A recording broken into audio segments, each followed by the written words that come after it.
Je vous ai déjà dit quelle sensation nauséeuse et confuse donne un voyage dans le temps. Et cette fois, j'étais mal assis sur la selle, tout de côté et d'une façon peu stable.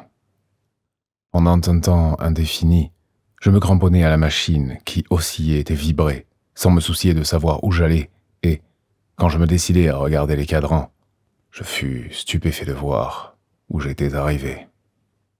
L'un des cadrans marque les jours, un autre les milliers de jours, un troisième les millions de jours, et le dernier les centaines de millions de jours.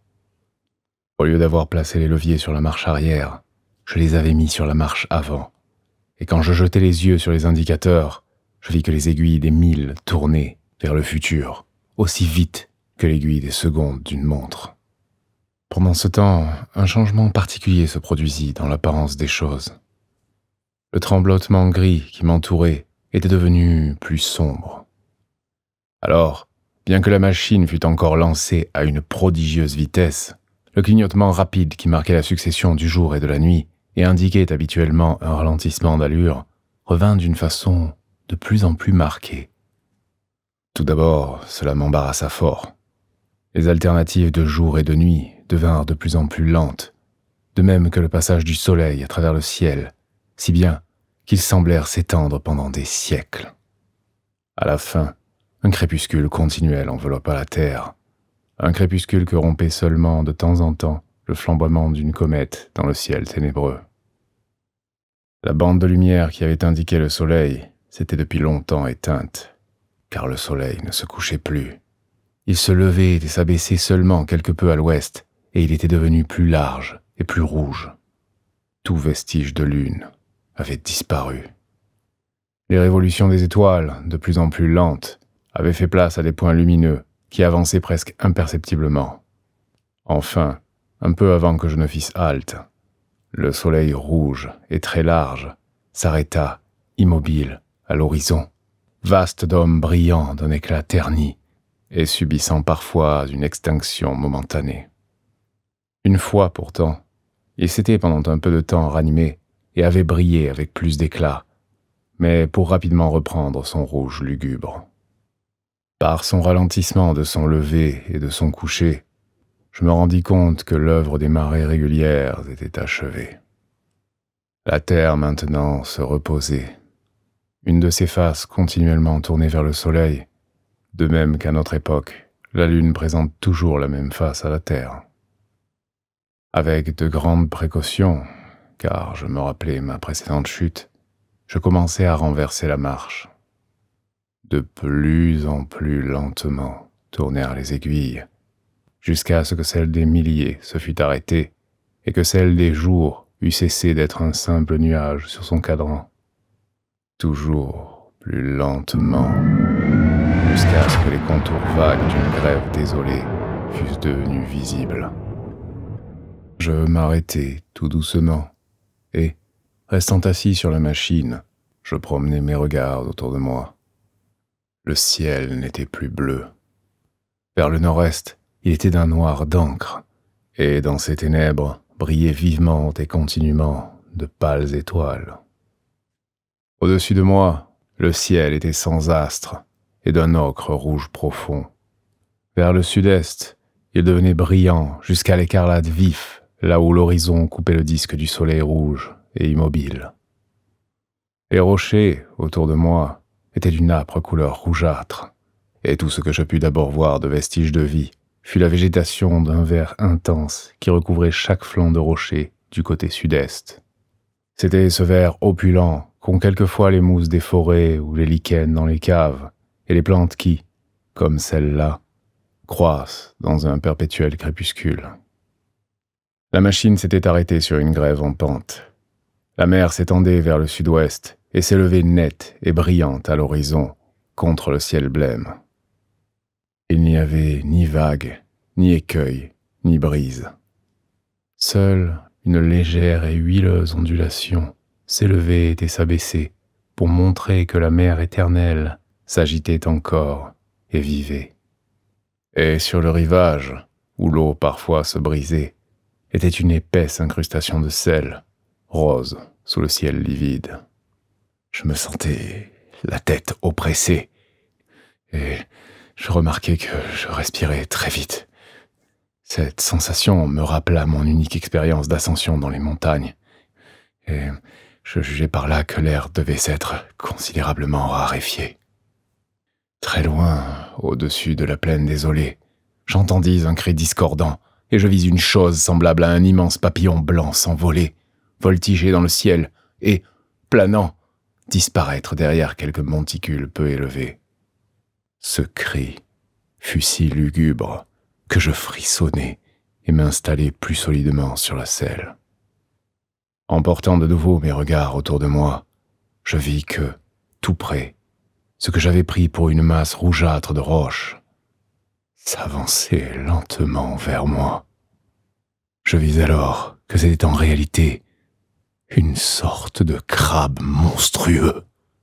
Imaginez-vous un crabe aussi large que cette table là-bas, avec ses nombreux appendices, se mouvant lentement et chancelant, brandissant ses énormes pinces et ses longues antennes comme des fouets de charretier, et ses yeux proéminents vous épiant de chaque côté de son front métallique.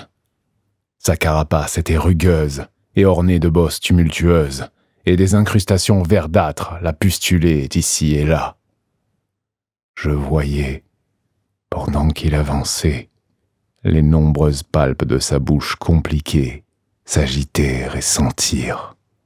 Tandis que je considérais avec ébahissement cette sinistre apparition rampant vers moi, je sentis sur ma joue un chatouillement, comme si un papillon venait de s'y poser.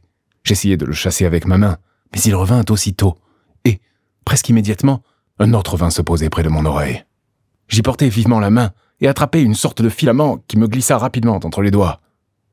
Avec un soulèvement de cœur atroce, je me retournai et me rendis compte que j'avais saisi l'antenne d'un autre crabe monstrueux qui se trouvait juste derrière moi. Ses mauvais yeux se tortillaient sur leurs tiges proéminentes. Sa bouche semblait animée d'un grand appétit, et ses vastes pinces maladroites, barbouillées d'une bave gluante, s'abaissaient sur moi. En un instant, ma main fut sur le levier, et je mis un mois de distance entre ces monstres et moi. Mais j'étais toujours sur la même grève, et je les aperçus. Des douzaines d'autres semblaient ramper de tous côtés, dans la sombre lumière, parmi les couches superposées de vert intense. Il m'est impossible de vous exprimer la sensation d'abominable désolation qui enveloppait le monde. Le ciel rouge à l'orient, la ténèbre septentrionale, la mer morte et salée, la grève rocheuse encombrée de ces lentes et répugnantes bêtes monstrueuses, le vert uniforme et l'aspect empoisonné des végétations de lichen, l'air raréfié qui vous blessait les poumons, tout cela contribuait à produire l'épouvante. Je franchis encore un siècle, et il y avait toujours le même soleil rouge, un peu plus large, un peu plus morne, la même mer mourante, le même air glacial et le même grouillement de crustacés rampants parmi les végétations vertes et les rochers rougeâtres. Et, dans le ciel occidental, je vis une pâle ligne courbe, comme une immense lune naissante. Je continuai mon voyage, m'arrêtant de temps à autre, par grandes enjambées de milliers d'années ou plus, entraîné par le mystère du destin de la Terre, guettant avec une étrange fascination le soleil toujours plus large et plus morne dans le ciel d'Occident, et la vie de la vieille Terre dans son déclin graduel. Enfin, à plus de 30 millions d'années d'ici, l'immense dôme rouge du soleil avait fini par occuper presque la 10e partie des cieux sombres. Là, je m'arrêtai une fois encore, car la multitude des grands crabes avait disparu, et la grève rougeâtre, à part ses hépatiques et ses lichens d'un vert livide, paraissait dénuée de vie. Elle était maintenant recouverte d'une couche blanche. Un froid piquant m'assaillit. De rares flocons blancs tombaient parfois en tourbillonnant. Vers le nord-est, des reflets neigeux s'étendaient sous les étoiles d'un ciel de sable, et j'apercevais les crêtes onduleuses des collines d'un blanc rosé. La mer était bordée de franges de glace, avec d'énormes glaçons qui voguaient au loin. Mais la vaste étendue de l'océan, tout rougeoyant sous l'éternel couchant, n'était pas encore gelée. Je regardais tout autour de moi pour voir s'il restait quelques traces de vie animale. Une certaine impression indéfinissable me faisait rester sur la selle de la machine. Mais je ne vis rien remuer, ni sur la terre, ni dans le ciel, ni sur la mer. Seule la vase verte sur les rochers témoignait que toute vie n'était pas encore abolie. Un banc de sable se montrait dans la mer, et les eaux avaient abandonné le rivage. Je me figurais voir quelque objet volter sur la grève, mais quand je l'observai, il resta immobile. Je crus que mes yeux avaient été abusés et que l'objet noir n'était que quelques fragments de roche. Les étoiles au ciel brillaient intensément et me paraissaient ne scintiller que fort peu. Tout à coup, je remarquai que le contour occidental du soleil avait changé, qu'une concavité, qu'une baie apparaissait dans sa courbe. Je la vis s'accentuer. Pendant 1 minute peut-être, je considérais, frappé de stupeur, ces ténèbres qui absorbaient la pâle clarté du jour, et je compris alors qu'une éclipse commençait. La Lune, ou la planète Mercure, passait devant le disque du Soleil. Naturellement, je crus d'abord que c'était la Lune, mais j'ai bien des raisons de croire que ce que je vis était en réalité quelques planètes s'interposant très près de la Terre. L'obscurité croissait rapidement. Un vent froid commença à souffler de l'est par rafales fraîchissantes, et le vol des flocons s'épaissit. Du lointain de la mer s'approcha une ride légère et un murmure. Hors ces sons inanimés, le monde était plein de silence. Du silence, il était bien difficile d'exprimer ce calme qui pesait sur lui. Tous les bruits de l'humanité, le bêlement des troupeaux, le chant des oiseaux, le bourdonnement des insectes, toute l'agitation qui fait l'arrière-plan de nos vies, tout cela n'existait plus. Comme les ténèbres s'épaississaient, les flocons, tourbillonnant et dansant devant mes yeux, devinrent plus abondants, et le froid de l'air devint plus intense. À la fin, un par un, les sommets blancs des collines lointaines s'évanouirent dans l'obscurité.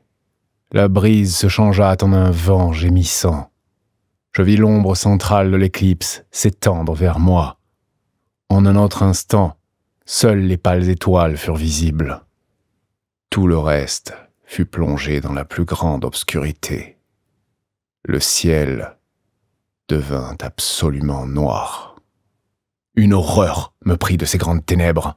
Le froid qui me pénétrait jusqu'à la moelle et la souffrance que me causait chacune de mes respirations eurent raison de moi.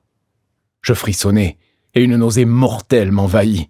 Alors, comme un grand fer rouge, réapparut au ciel le contour du disque solaire.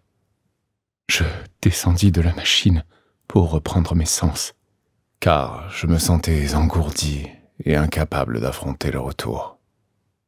Tandis que j'étais là, mal à l'aise et étourdi, je vis de nouveau, contre le fond rougeâtre de la mer, l'objet qui remuait sur le banc de sable. Il n'y avait plus maintenant de méprise possible.